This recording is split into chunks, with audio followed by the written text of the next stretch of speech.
who made the Twister gin? And that was the nickname I had given it. I made up and I put up my hand. Yeah, that was mine. And he said, wow. He goes, I haven't seen this before, but congratulations. You have a winner here. He goes, of the 11 judges that are here today, 9 of you chose this as your favorite, and there is nobody in second place. The other 2 pick it as second, and it's after that it's all scrambled. Like, you guys are so far in front with the 11. He says, you have a perfect gin here. I don't know if it was, just beginner's luck or what, but don't change a thing, and you've got your first gin. And that is our artisanal gin. So these are interesting things. So it's very citrus on the nose, very floral on the finish. It's a contemporary gin, does not taste like your typical, London dry gins, and really proud of that one, right? So I decided, if we're going to make these spirits, vodkas, and gins that have to be, come to the market first as a necessity in the business, being an entrepreneur and building this up, let's make them really good. Let's make them unique. Let's make them a little bit different while we're waiting for our whiskeys to kind of come along. So that's a little bit about, how we started out and the first products that came to market.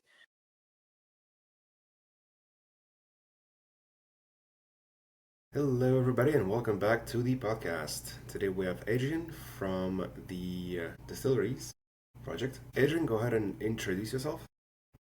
Hi, I'm Adrian Spitzer. I'm the co-founder and president of Dunrobin Distilleries, and we're located in Vankleek Hill, Ontario. The company started in Dunrobin, and that's where the name came from. It's a little hamlet just outside of Ottawa, but we grew out of that space in about 2020 and relocated to another little hamlet on the other side of the city, halfway between Ottawa and Montreal, about 20 minutes from the Quebec border in Vankleek Hill. How did Dunrobin Distilleries come to life? It was really born out of the conversations about what was going on with the craft beer movement across the country. And in Ottawa at the time, back in 2015 and 16, 17, whatnot, all those years, we saw this, a lot of craft breweries coming onto the scene.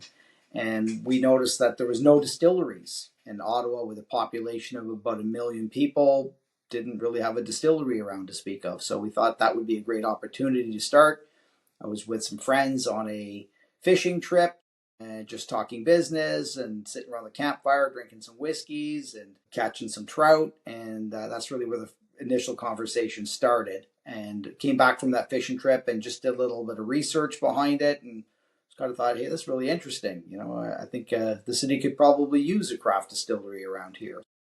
That's what sparked everything in the beginning. So if it wasn't for craft beer, we probably wouldn't be here today. What year was this? Just out of curiosity. We started, that conversation was back in about 2015, 2016 actually.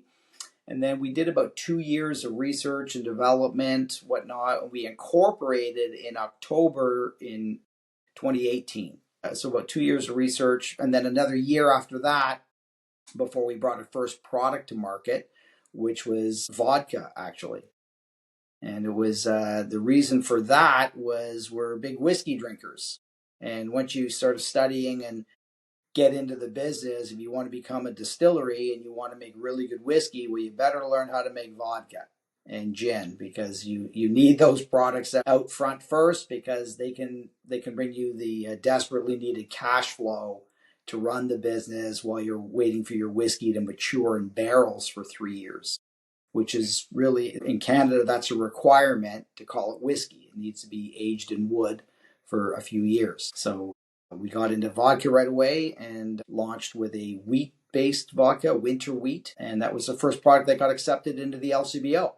So that was a big feather in our cap, and a lot of other distilleries were, wondering how we did it. How did you end up getting a vodka, into the LCBO? And I think some of it's timing.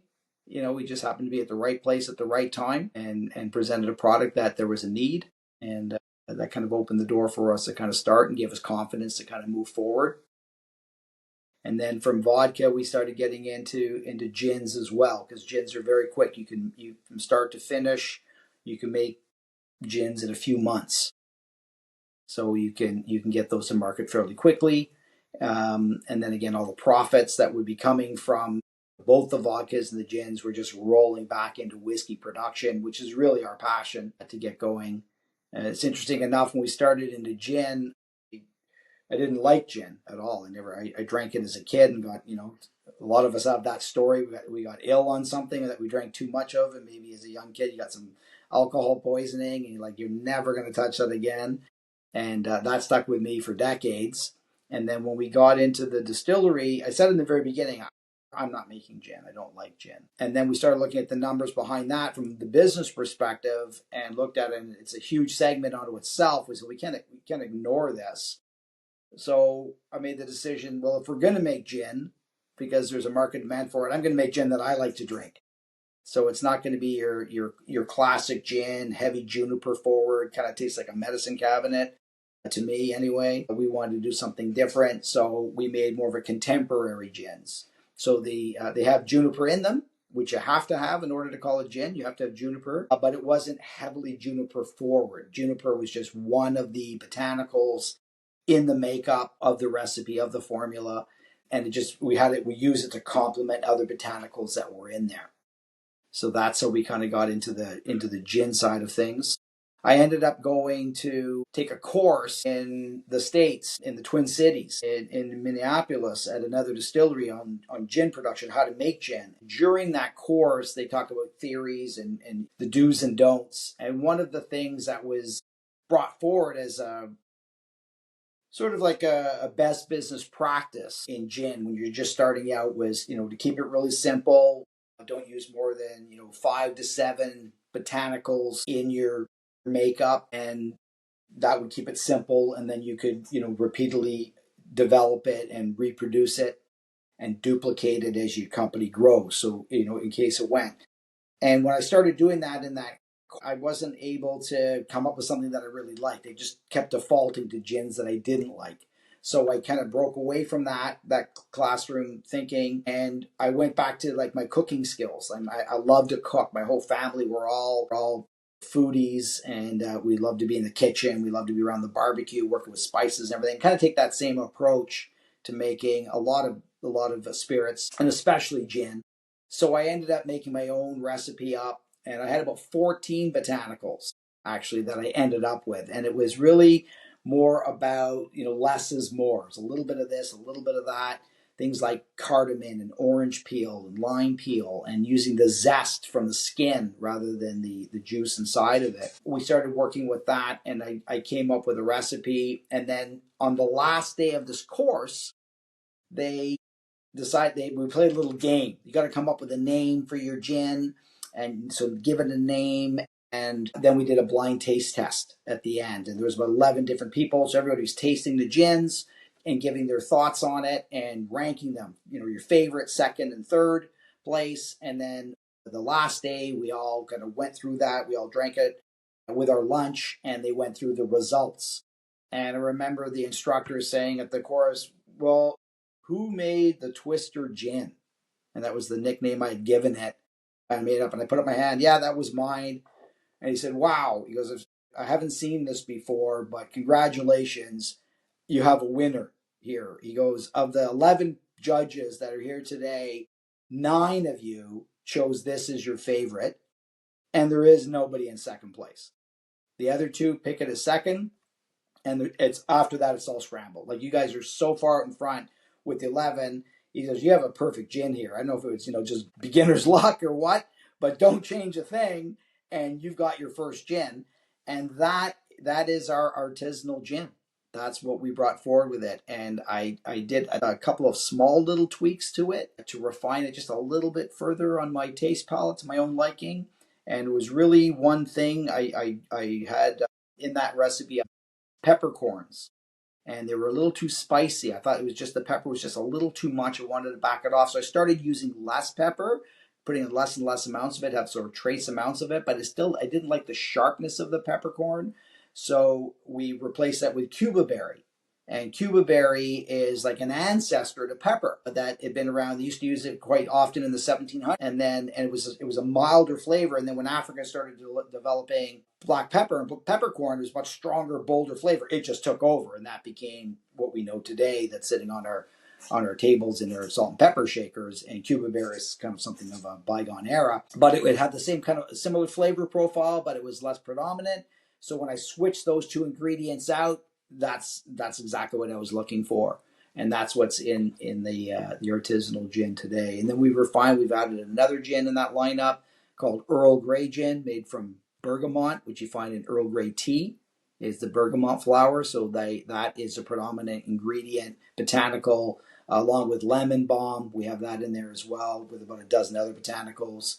That's a beautiful regal color gin that gets its color from butterfly pea flower, which I'm not sure if you're familiar with that, but it's a nice little flower. We take the leaves, the petals off the flower, and we pull the pigment out of that by soaking that in high proof alcohol, and extracts the color profile, and then that's what goes into the Earl Grey gin. That's where it gets that beautiful color. And what's interesting about that one, Art, is it actually changes color as well. So, and it's all natural ingredients, all natural coloring. But when you add, and it's a little bit alkaline in the pH on it, and we add acidity to it, it counteracts it, and the spirit will change color, go from a regal purple to a pink. So it's fun, you know. So these are interesting things. So it's very citrus on the nose, very floral on the finish. It's a contemporary gin, does not taste like your typical, London dry gins, and really proud of that one, right? So I decided, if we're going to make these spirits, vodkas, and gins that have to be, come to the market first as a necessity in the business, being an entrepreneur and building this up, let's make them really good. Let's make them unique. Let's make them a little bit different while we're waiting for our whiskeys to kind of come along. So that's a little bit about, how we started out and the first products that came to market, again, while we're waiting for the whiskeys to come along, sitting in barrels. Can you tell us about the early days? I mean, what was the biggest challenge launching a craft spirits brand in Canada? Well, I think it might be a story like a lot of people. As we launched the company in 2019, we were just starting to get up. We had the vodka underway, and the pandemic hit. And what had happened was I had received a letter both from the federal and the provincial government letting us know about this thing that's coming, and it's going to have global impact. And there's really not too many businesses that can do anything about it. Most people are going to just, button down the hatches and stay at home. But, we're in a unique position being a distillery that we can make alcohol and almost have a sense of duty to stand up and help out and make hand sanitizer, because there's going to be a massive demand for it. So in the early days, we pivoted the company quite quickly from making spirits to making hand sanitizer to fulfill a need. And it took off like a rocket in production on the manufacturing side of things.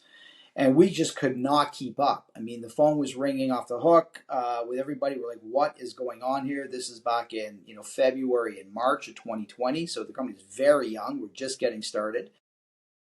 But fortunately, we had all our spirit licenses. We had all our manufacturing licenses. We'd gone through alcohol production and had all that approved. So we had the know-hows.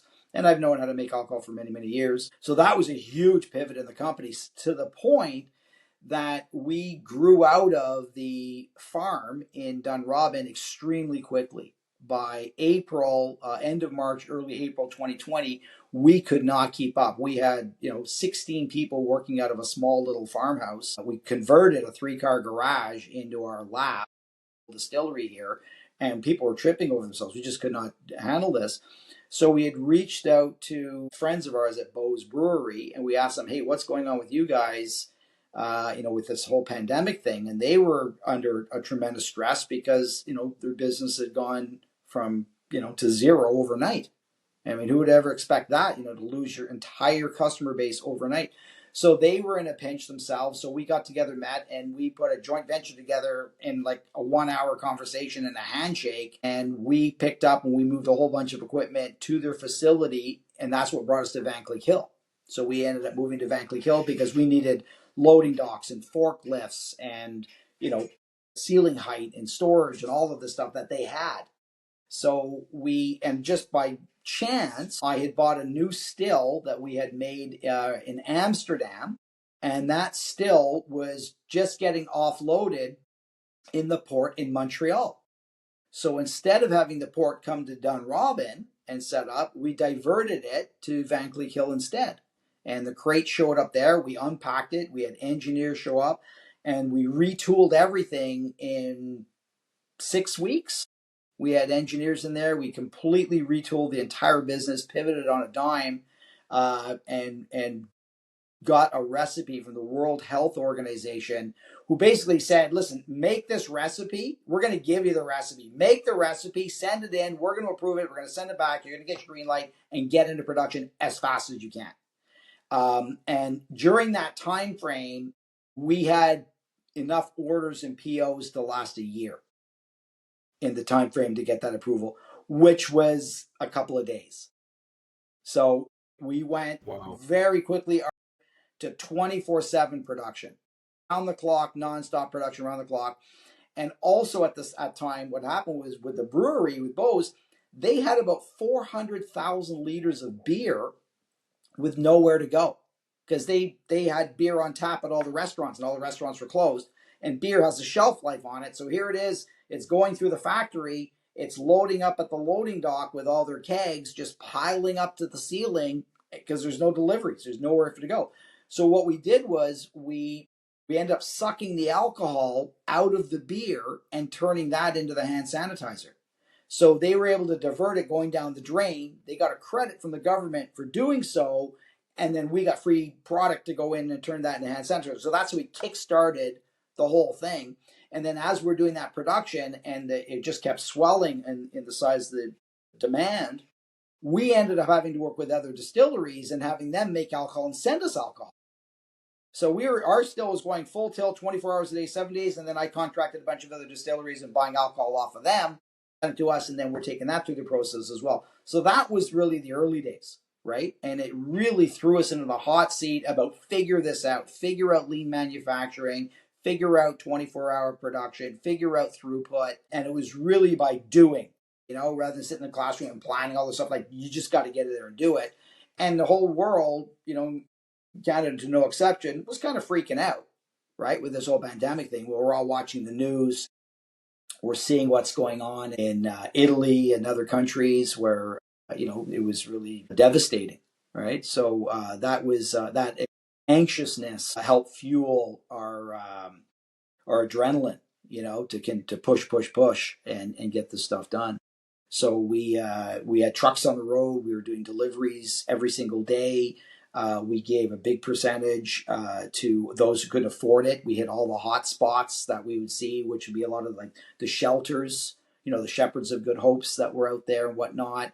They couldn't afford it. These were very strong hotspots for COVID. So we just donated product. We would run it with our masks on and just give them like cases and say, good luck, and take off to the next one. Some of the hospitals. So that got us our logistics going quickly to figure out logistics, loading and unloading and all of that. It was kind of, a sad story with COVID, but the good that came out of it was it had us hyper focus on the business. I'd never been involved in manufacturing before. So this was my first venture into manufacturing, and we had to learn very, very quickly in order to move forward. So that helped us understand what's required to scale and really what's important, to cut through the stuff that's not needed and really focus on what you need to get done to have, consistency all the time and make sure that you've got something that's really decent. At that time, that was a good segue into the distillery, because when you're dealing with hand sanitizer, you're putting on your skin, which is very porous. I mean, it's coming into your bloodstream and whatnot. And when we were looking at what was going on with hand sanitizer out there, a lot of it was that gel. People were putting on that like horrible smelling sticky gel. And we looked at that and said, I don't want to put that on my skin. That's gross, that stuff, right? So we wanted to take a different approach. We ended up using high quality vodka, right? And we turned that, and we followed the recipe and we put that into it. So we thought, if it's good enough to drink and it's going to pass that, it will be good on your skin. So we end up going into a spray bottle instead of the gel, because we just thought it was way more versatile as well, because sprayed on your door handles and your steering wheel and your toilet seats and all of that, just way more versatile to get coverage than the gels could. So this was our thinking to that. So we went into spray bottles. with all that. Then we added lavender to it, which turned out to be very popular in hospitals, even though they were told not to do it because in case there was allergies and whatnot. So we had to bring in the non-scented, but I know a lot of the doctors and nurses were taking cases home for themselves back to their houses that were scented. They really liked that. So that was really what accelerated the entire business to kind of get going.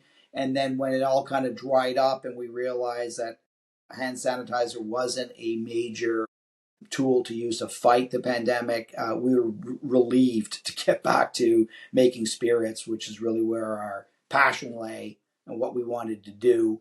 But we sure came away with some great learning. You run it in your still. So when you make whiskey, as an example of spirit, whiskey starts off like beer. It's pretty much, you make a whiskey beer. To start with, you just don't have hops in it when you're making whiskey. Same equipment, slightly different processes, different, with beer you boil, spirits we don't boil. The fermentation processes are a little bit different, but a lot of it's very, very similar.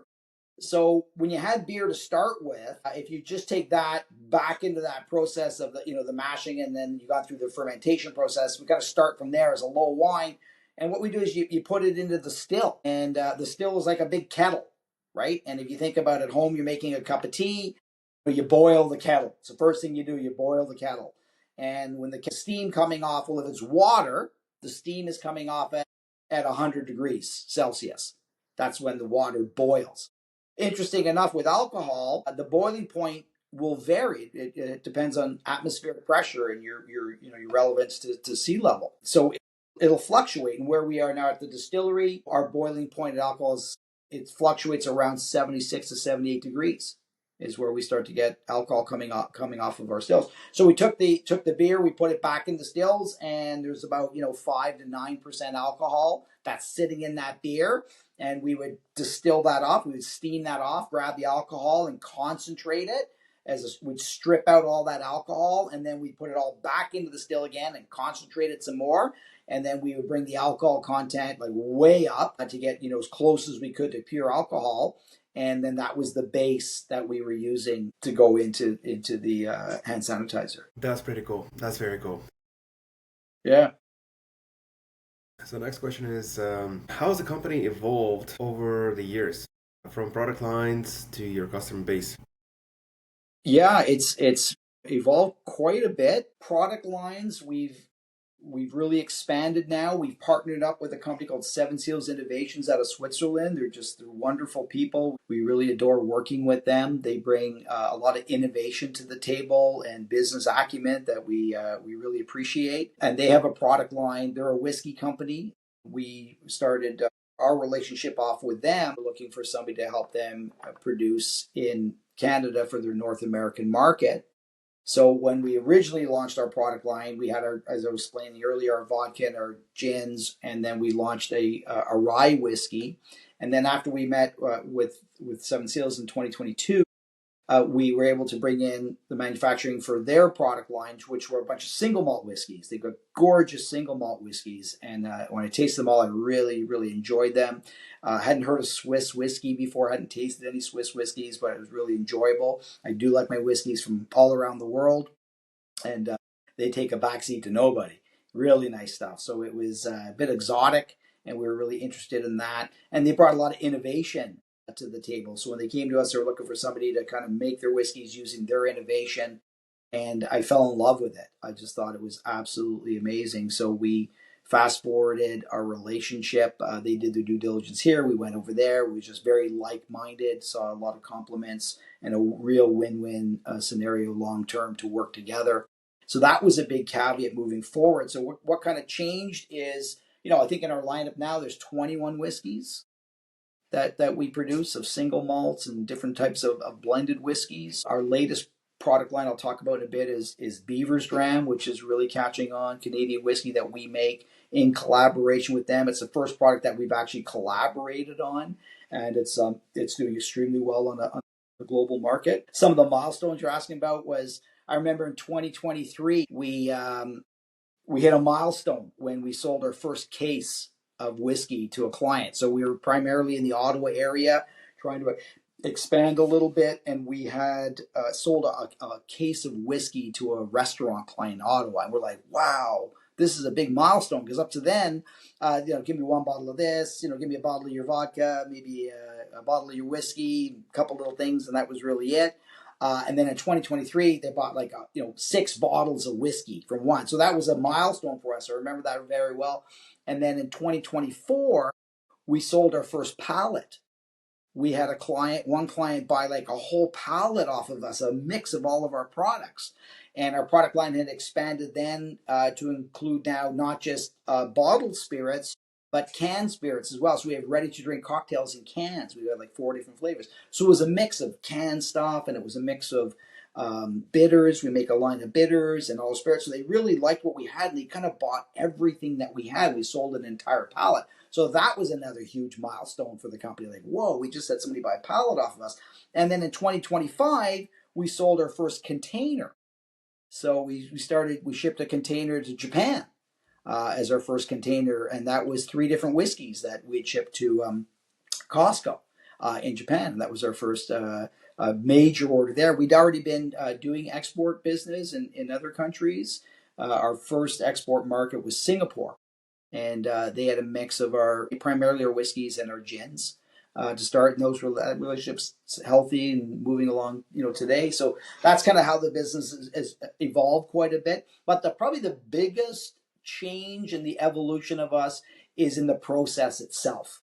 That we've moved away from traditional whiskey production processes, which is make a new make a spirit off the still and put it into a barrel for years and wait for that to mature, and then, let Mother Nature do its thing and Father Time, and then, it'll kind of tell you when it's ready, and then you'll taste it, and then you'll blend it and whatnot. I mean, that's been around, that innovation has been around for, 150 years, 200 years, like putting whiskey in barrels. And with the Swiss group and Dr.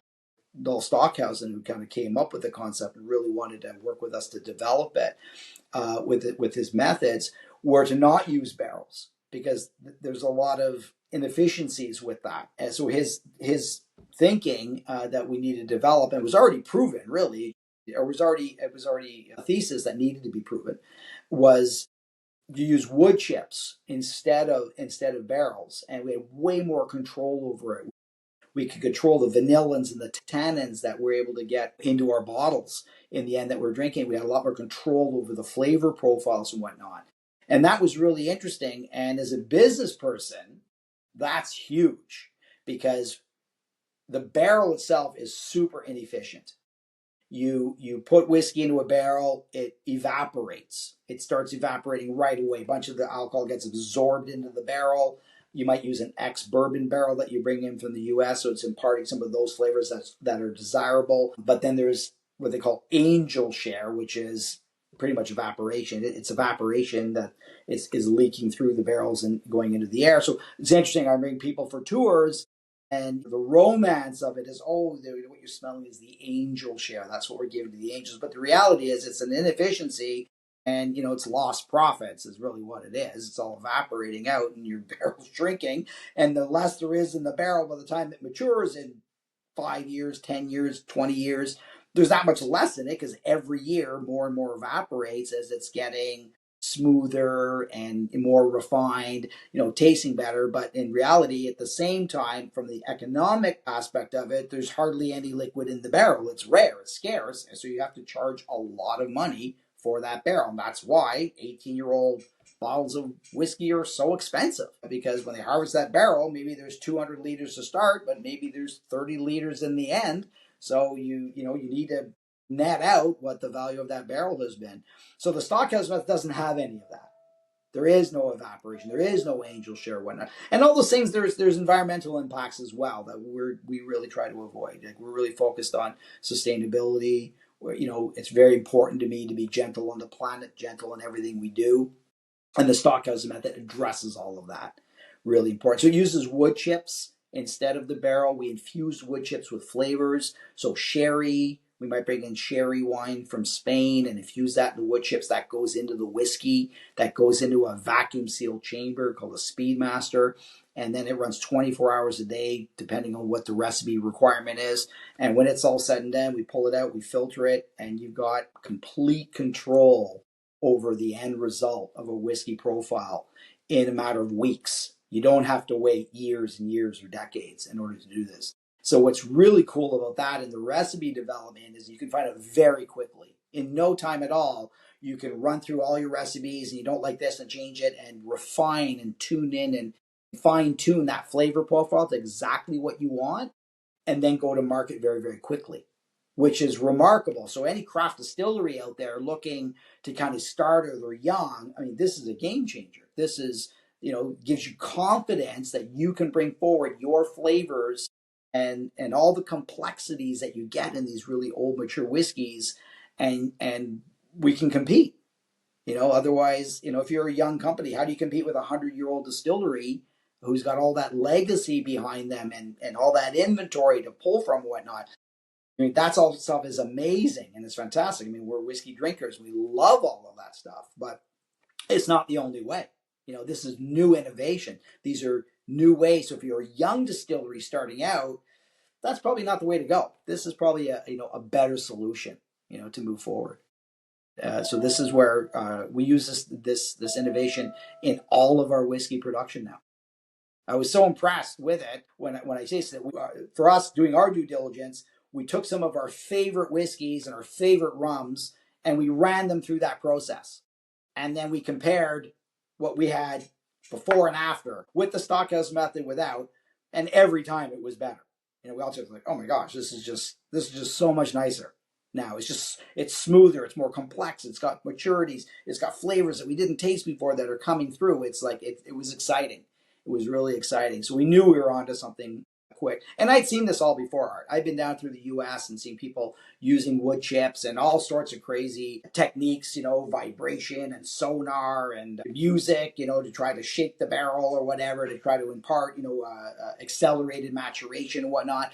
And all these things I tasted, I love the idea that it was behind all these people. They were all like-minded. Everybody's looking for that next thing, that next innovation, whatnot. But it was all subject to opinion, and I really didn't like the taste of any of it. It tasted synthetic. It tasted off. It tasted young. It was a compromise. So I said, it's gonna come. All this energy that people are throwing at it, it's going to come. It's not there yet, but it's gonna come. And then I met the Swiss group and went, okay, somebody's figured this out. Somebody has got the right thinking and they're on the right track. And what was, to me, the poetry, emotion in all of this was how simple it is once you understand it. And that is the magic of Dolph. He can take really complicated things and explain them very easily for people to understand that you feel comfortable with and you can understand quite quickly. And he's really good at that. And the processes are very simple. And I'm a big fan of simple. We see this all the time. We're Canadians, right? We see this across the country where people take simple things and make them really complicated. But when you see things that are really complicated and they make them really simple, that is really awesome to see and be part of. And we're really happy with that. The business is complex, Art. I've been, said my first kick at manufacturing, it's a really complicated business.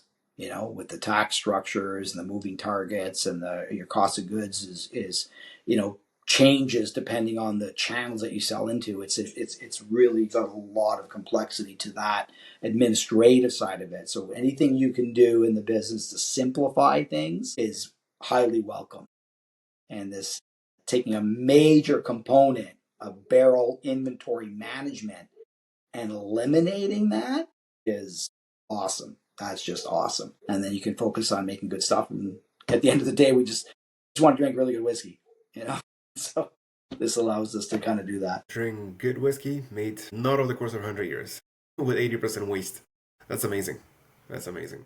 Yeah. Now, this whole sustainability aspect is big as to us, One of the things that we're focused on at a company, right, is, I just want to use best business practices in everything we do. So when we started out, we said, Dunrobin is going to be second to nobody out there, right? There's amazing companies out there. There are amazing distilleries around the world that make incredibly good whiskeys. I've drank some really nice, triple distilled Irish whiskeys, which I adore, Scotch whiskeys, bourbons, Japanese whiskeys, all make really nice stuff. So the bar is pretty high out of the gate, right, with all of this. And we want to be right in there with them.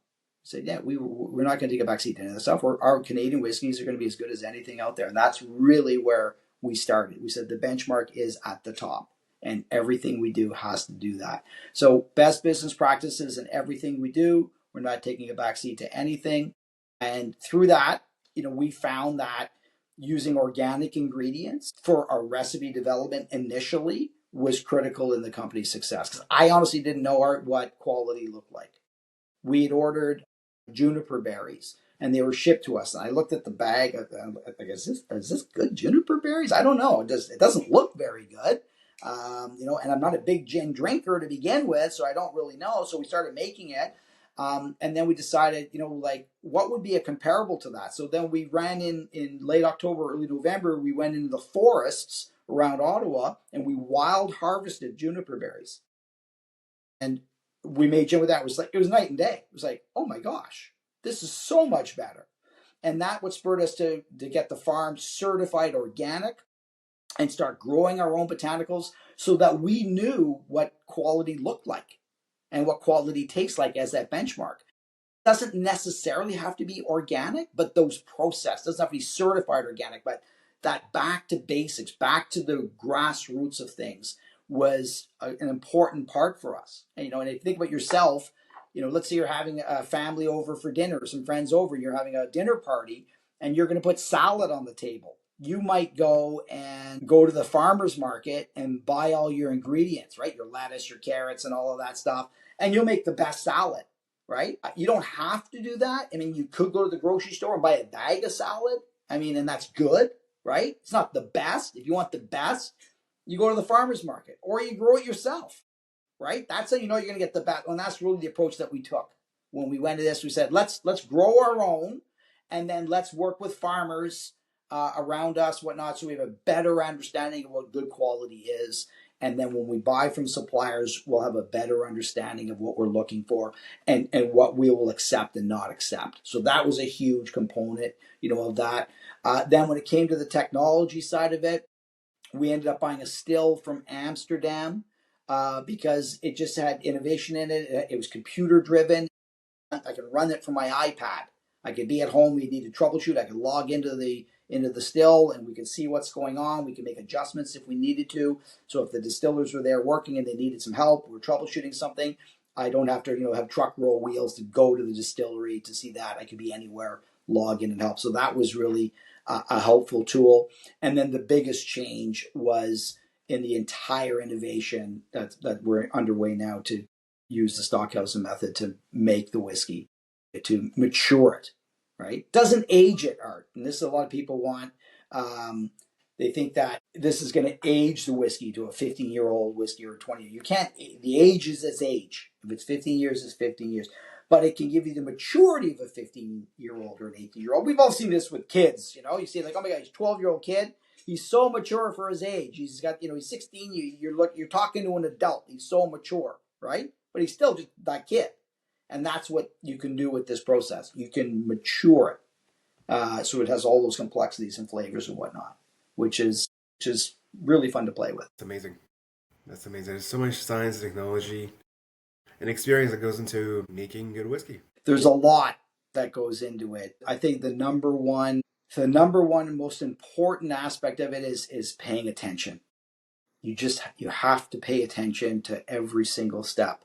And not just in the whiskey production, but all the way through packaging, marketing, sales, administration. Like it all has to be moving at the same pace, right? And it all has to be in sync with one another. And this was something I said, not being involved in manufacturing before, one thing I learned was on the production side of things, the industry standard is 100% accuracy.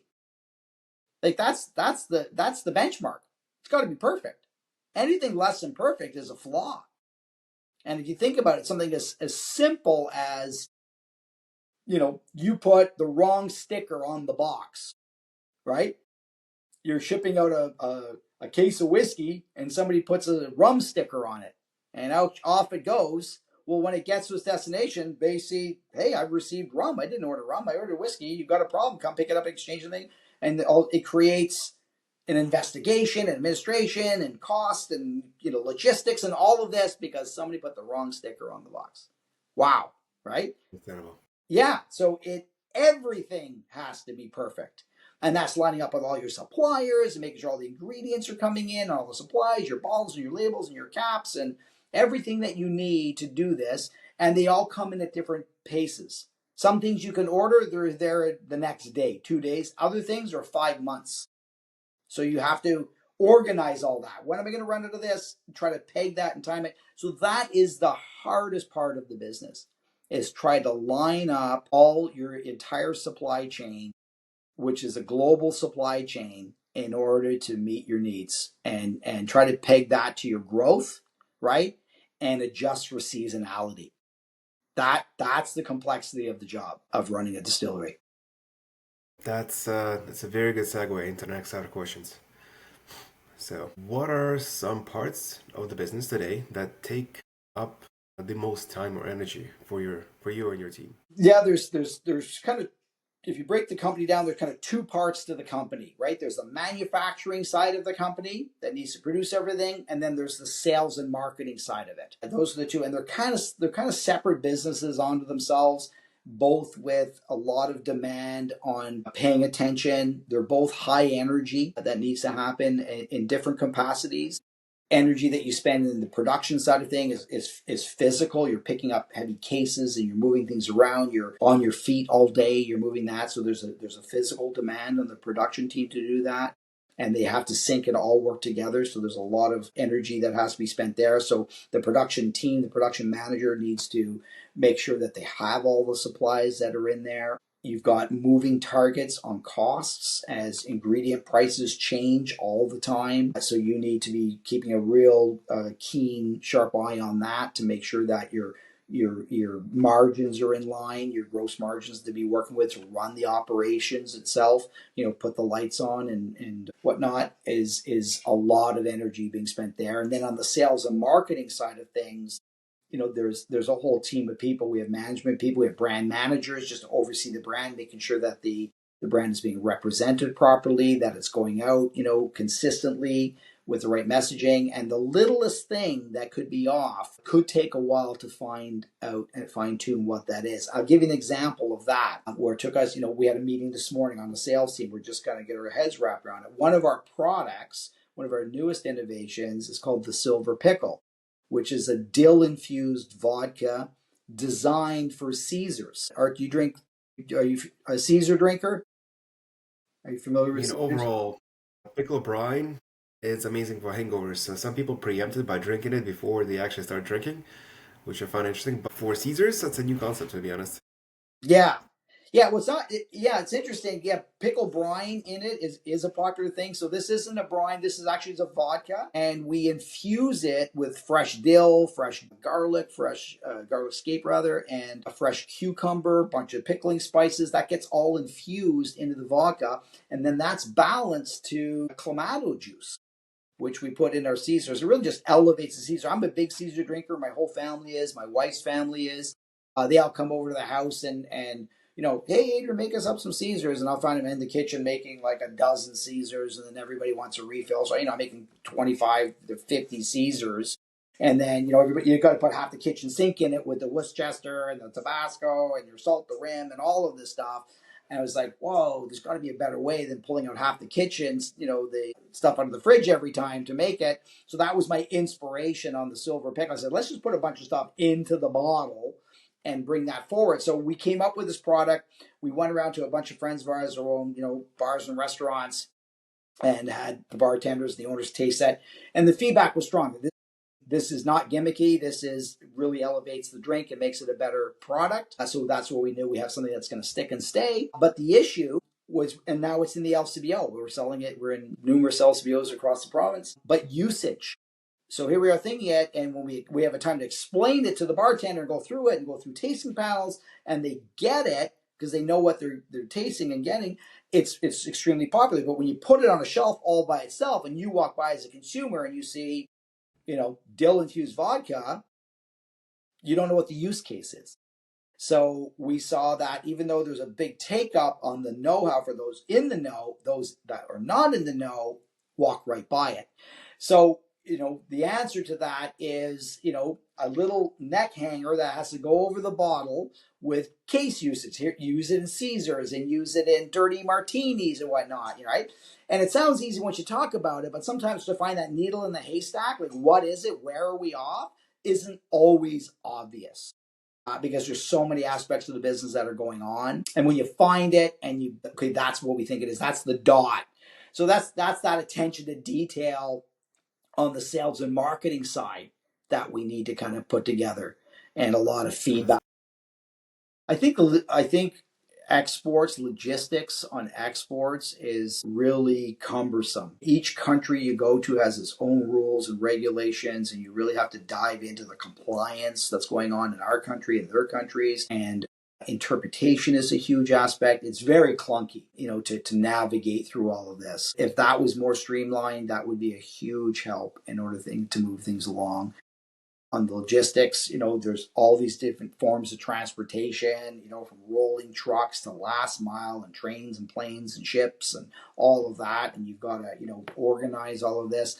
It's a lot of moving parts in order to handle it on the logistics side. I wish that was more streamlined. That could really help us along. On the compliance side of things, on the government side, they're kind of behind the industry. Right now, we're lobbying the government for some change on the mere definition of whiskey. So right now, there is a 3-year rule in Canada to call it whiskey, and we need to update that definition to allow us to bring forward like the Stockhausen method. We don't need a barrel anymore. We don't need to wait 3 years anymore. When those rules came out 100 years ago, that was the sign of the times, and that's what we needed to do. And companies have built their businesses, with that in mind. And you've got worldwide organizations now are shipping and servicing on a global scale, built around those practices. But fast forward 100 years later to 2025. They're antiquated, and we need to update so little distilleries like ourselves and the hundreds of craft distilleries across the country can compete. And that is a big issue with us, because the way we're set up on the compliance and the regulations, that other countries can actually come into Canada and sell their whiskeys, and they're not subject to the same restrictions that we are. You could bring in a bourbon whiskey from the States that in the U.S. is a whiskey. So we import it as a whiskey. It can come into Ontario when it can be right next to my whiskey on the shelf, but it doesn't have any of those requirements of waiting 3 years or whatnot. And so they can come to market much quicker, much more competitively, better pricing and whatnot, and really be sharp and grab the lion's share of the revenue, where we're sitting right next to them and we've got to wait years for our whiskey to mature. So it's just really not fair. And when you see what's going on around the world right now in the US about, make America great and promote it within first, then, if that is happening, then we need to step up ourselves and protect our own country and protect our own jobs as well, and protect our own manufacturing as well. So it's a wake up call. It's a lesson to us, and we need to act. As Canadians, we need to act. To me, what's happened there with the tariffs being levied onto Canada is, I think it's a shame. I don't think it should have been done. I don't understand why it was done. It really shame on President Trump for doing that, but he did. He's got his agenda and what he's doing. But shame on us if we don't do something about it. We have a window of opportunity here to button down the hatches and strengthen our own economy, strengthen our own manufacturing. And in order to do that, I know the governments are working hard in order to make some changes, knock down some barriers, reduce tax structures. We're heavily burdened on taxes. They have to lower that to make us be able to be viable and sustainable and grow strong companies and hire lots of people. And without that, we are going to be subject to others to handling the manufacturing for us. Look what's going on with aluminum right now, right? We're a big aluminum producer, but we don't make cans here. We have to go and get the cans elsewhere. Let's start manufacturing our own cans. We make the aluminum. Let's get the manufacturing. I'm a customer right here, and these are opportunities for us to really sharpen up our collective bargaining amongst our provinces. And so the trade barriers coming down is a huge win for us, and it'll be well received when we can grow across the provinces and have our products available easily, interprovincially. I think it's crazy that we got trade barriers. Basically shooting ourselves in the foot. Crazy. Why can't I buy Alberta and BC wines, at my local convenience store or the LCBO? I can't do that. I can't sell in Quebec. We're 20 minutes from the Quebec border. We can't sell into Quebec. But you can go there and buy a Scotch whiskey, but you can't buy one from 20 minutes up the road. No, right? Like these if we have a future as a country, this has to change. We'd love to eliminate as quickly as we can, the 3-year rule and really get out of using barrels at all. That would be a game changer. There's a whole aspect of, again, the sustainability of it. There's an environmental aspect of putting whiskeys into barrels. We have to, as a group, as a whole industry, look to being gentler on the planet. We have to look to what's going on with global warming and take this really seriously and not just stroke a check for it, right? Whereas, if money was unlimited for some of these big corporations, they're just like, we need this problem to go away. Money fixes everything. Stroke a check, give it to some green party, and that'll ease our conscience so we can continue on to do what we do. If money was unlimited, we would hyper focus on eliminating, zero carbon footprint. We're heading that way. It's a big focus, but we would do everything we can to take that to nothing.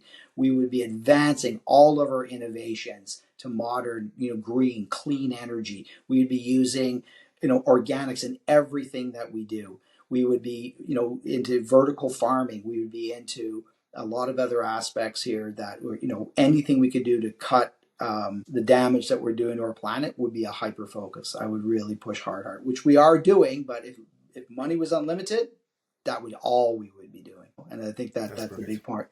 We're working on our distillation process as another aspect. We're trying to be less energy and energy conservation. So we use low contact, low temperature, and low time contact distillations. A lot of times we talked about earlier about putting the mash, into the kettle, into the still, and a lot of times they'll run for 5 hours, 8 hours, whatnot, and it'll slowly heat up the temperature, and then you'll boil off the alcohol and whatnot.